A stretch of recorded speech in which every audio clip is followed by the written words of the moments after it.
Hey, this is Waylon from Swiftwood Bows, and today I want to show you how I put rawhide on the back of a bow. So I've got this nice U recurve here. I had to violate the grain on the sapwood to reduce it down to the thickness that I wanted, and so just for a little added insurance, I'm going to put some rawhide on the back of the bow. It adds some tension strength, and it protects from little nicks and dings when you're out in the field. It's just a little added insurance. It will not make a faulty bow bulletproof. If you have a bow that has bad grain runoff or serious flaws in the back, you should still expect it to break even if it has rawhide on it. Rawhide can help a little bit with the tension, but it's not the magic bullet that some people make it out to be. I've seen bows break clean through on rawhide, but it can help a good bow. So I've got my bow prepared. I've got it all sanded down, and the back's nice and clean with no oil or dirt on it. So I want to make sure that I've got a good gluing surface here. I've got my strips of rawhide already prepared. I'm using some white-tailed deer skin. The most important, there's various types of rawhide that you can use to make a bow. What you want is you want strong rawhide and you want thin rawhide. And you can see hopefully how thin this is. This is about as thick as I would go. Goat rawhide and kangaroo rawhide work really well. They're both very thin. Kangaroo rawhide is incredibly tough.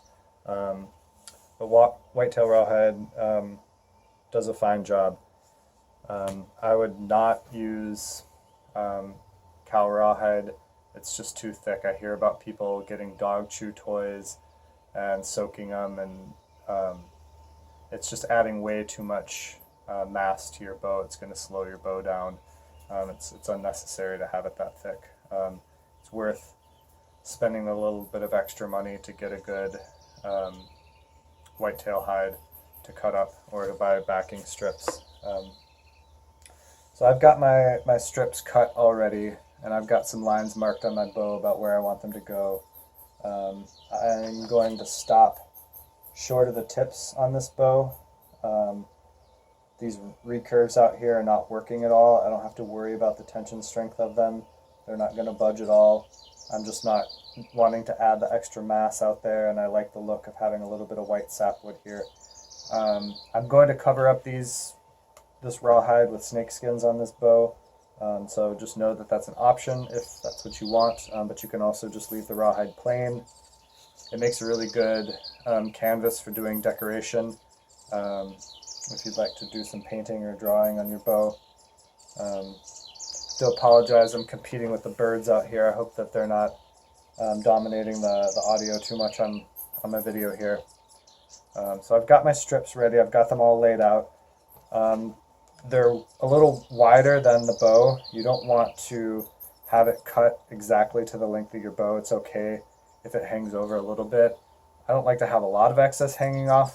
For one, it wastes rawhide, and for another, it makes the process of gluing it down a little bit more annoying.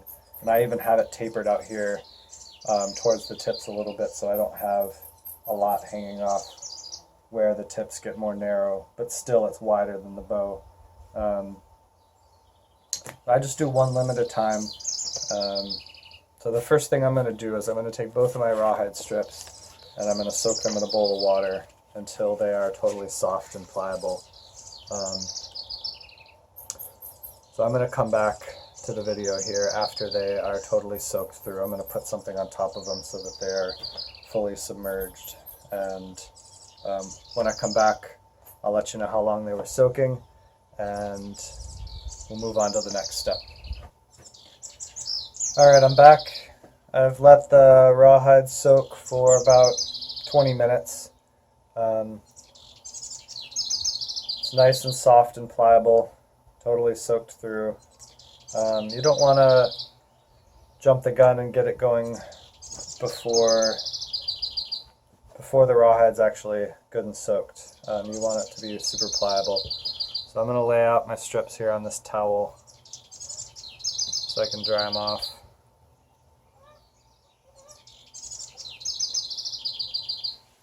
Get the excess water off them so that it doesn't take too long to dry. It's not interfering with the glue. Now I just want to double check and make sure I've got the right strip here for the right side. I've cut them so that they overlap just a little bit. Just provides a little extra strength here. Not that my handle's bending much, but it's a good idea to have a little bit of overlap.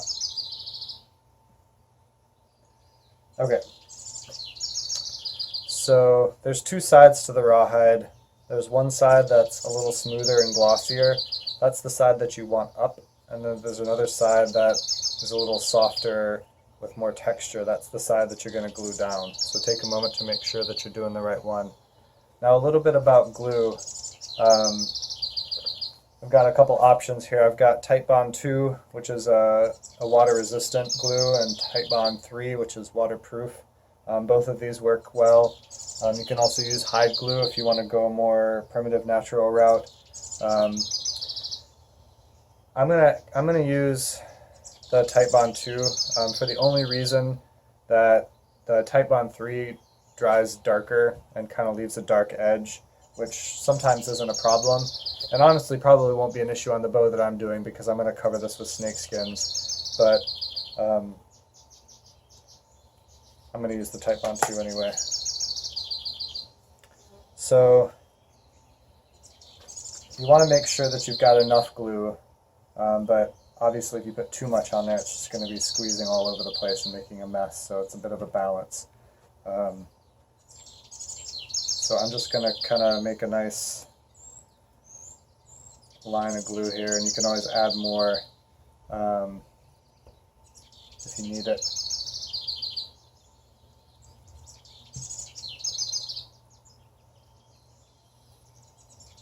Just going to smooth it around. I like to make sure that there's plenty on the edge. I don't like to starve the edge of glue because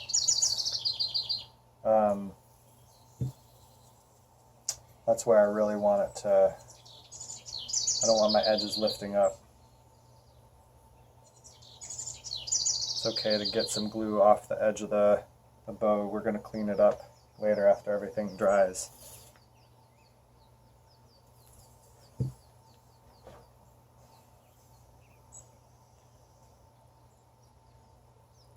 Got to be relatively quick. You don't want the glue setting up on you.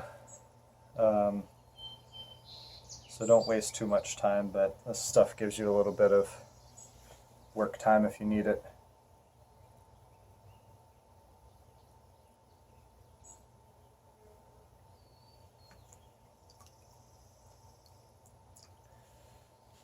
So now I'm just going to make sure everything is lined up, that it's covering all the edges, and then I'm just going to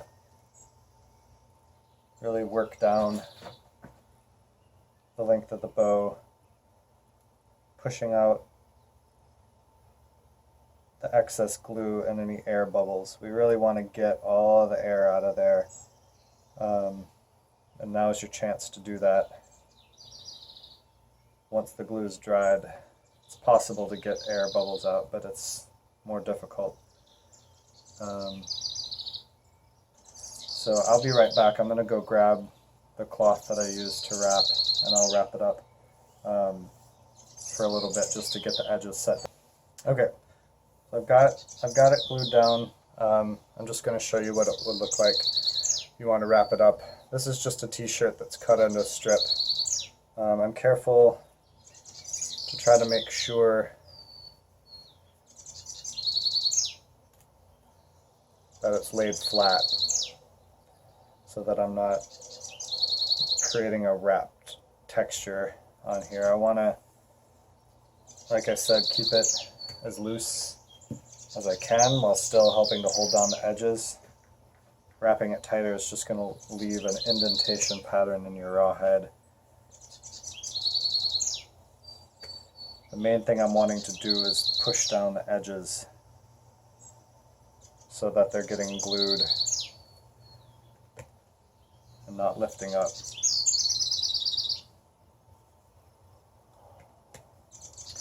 While you're wrapping, you want to be careful that you're not shifting the rawhide off to one side, that it's still hanging off on both edges.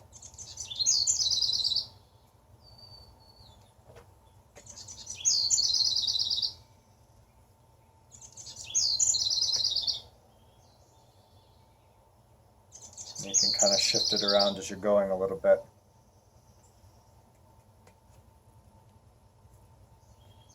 Like I said, not too tight, just enough to press the edges in. Some people use ace bandages. That works all right. It's got more of a texture, and so it can imprint that texture on the back of your rawhide if you're not careful. I don't recommend using a bicycle tire for this because it doesn't allow any breathing. It's going to slow the drying process way down. You want some air to get in there.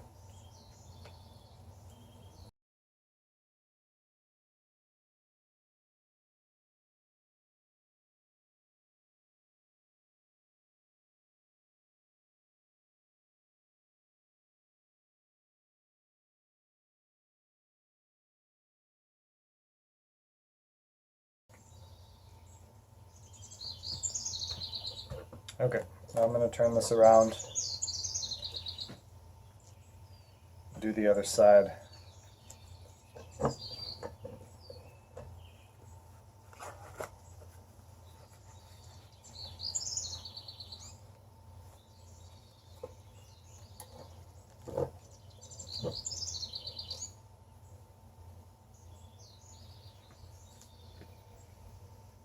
Put that back into soak just to make sure that it didn't dry out too much. I'm going to dry it off again.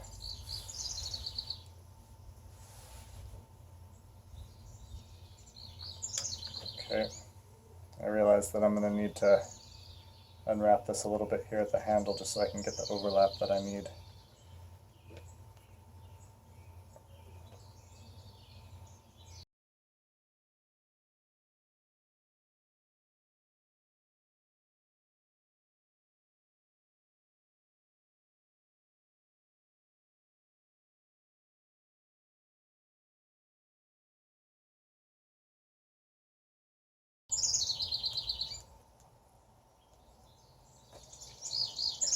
Alright, I'm going to let this side sit a minute in the wrap, and then I'm going to take it off. I'm going to wrap up this side. I'm going to work out the air bubbles on that side, and then I'll let this sit for a little bit wrapped up, and I'll do the same. And then it'll be time to let it dry. I'm going to let it dry overnight, and then by tomorrow it should be dry enough to at least start working on the edges. I'll probably let it dry for another day or so before I actually bend the bow at all, because there's a lot of moisture in there that needs to dry out. So I will catch back up with you tomorrow, and I will show you how to clean up the edges and make it look nice. So it's the next day, and the rawhide is all dried out. It went on really nicely, no air bubbles, no lifted edges. I just did a nice little section of the video showing how I cleaned up the edges, and I went and looked at it, and for some reason there was no sound. So I'm just going to have to talk about what I did here. Thankfully it's not rocket science. Apologize for not being able to share that with you, but I'll just go over what I did. So I had the rawhide hanging over the edges here, and so to clean it up, all I did was I used the fine side of the farrier's rasp, and I took off the bulk of what was sticking off the edges at a fairly conservative angle so that it didn't wrap too far back onto the back yet. I'm going to wrap the rawhide. I'm going to roll the edge back a little bit onto the back, so when I put the snake skins on, it's going to cover up the rawhide. It's up to you how you want to establish that angle. It doesn't matter a whole lot for the integrity of the bow. So I took down the bulk of it with the farrier's rasp, and then I used this really fine rasp to clean it up, get all the bits of glue off, and just really establish a pretty clean edge. And I'm going to come back with some sandpaper and really refine it, roll it back to where I want, get a nice straight clean line. That's really all it takes. So this rawhide back is ready to go. All I need to do is put some finish on it. You can paint it, you can cover it with snake skins, do whatever you'd like. But from a functional standpoint, this rawhide backing is done. The rest is just aesthetics. I feathered the edge here a little bit where it stops. I'm planning on putting a thread wrap around to cover the transition and secure that end. I've got another video on my channel showing how I do thread wraps. I encourage you to look at that if you'd like to use that technique. And I just cleaned up the spot here where it meets in the middle. I'm going to cover that with a handle wrap anyway. So that is my rawhide backing. I hope it was helpful. Good luck. Let me know if you have any questions. Take care.